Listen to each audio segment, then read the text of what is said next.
Hello students, कैसे हैं आप।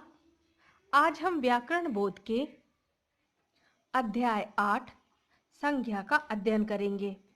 स्टूडेंट्स, प्रत्येक व्यक्ति, प्राणी, चाहे वो पशु हो या पक्षी, वस्तु, स्थान, समूह, भाव, गुण और अवस्था का अपना अपना नाम होता है।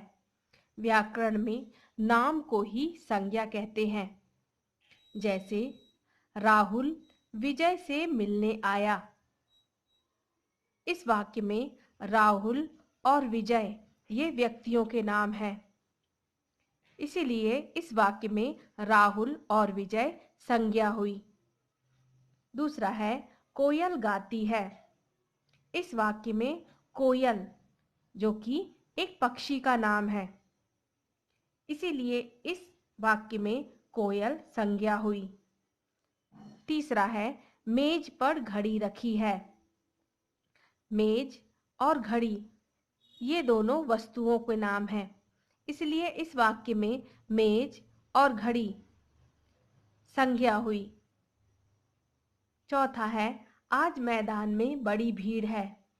इस वाक्य में मैदान, जो कि एक स्थान का बोध कराता है, और भीड़, जो कि एक समूह का बोध कराती है, इसीलिए मैदान और भीड़ ये दोनों संज्ञाएं हैं।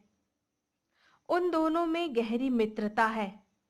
मित्रता एक भाववाचक शब्द है, इसीलिए इस वाक्य में मित्रता संज्ञा हुई। बचपन लौटकर नहीं आता। इस वाक्य में बचपन, जो कि अवस्था का बोध कराता है, इसीलिए बचपन एक संज्ञा है। संज्ञा के भेद। संज्ञा के 3 प्रमुख भेद होते हैं: व्यक्तिवाचक संज्ञा, जातिवाचक संज्ञा, भाववाचक संज्ञा।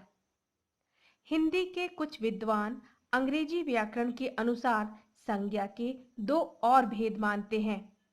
वो है द्रव्यवाचक संज्ञा और समूहवाचक संज्ञा।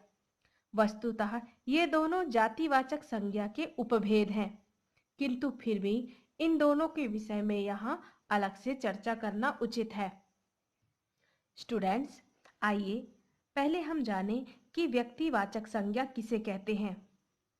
जिन संज्ञा शब्दों से किसी विशेष व्यक्ति, विशेष प्राणी, विशेष स्थान और विशेष वस्तु के नाम का बोध होता है, उसे व्यक्तिवाचक संज्ञा कहते हैं।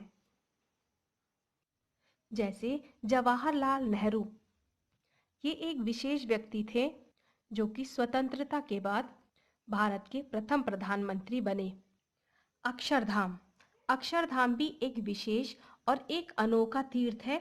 इसे ज्योतिर्धर भगवान स्वामी नारायण की पुण्य स्मृति में बनाया गया था। इसकी भव्यता और वास्तुकला और खूबसूरती के कारण इसे Guinness book of world record में भी शामिल किया गया है।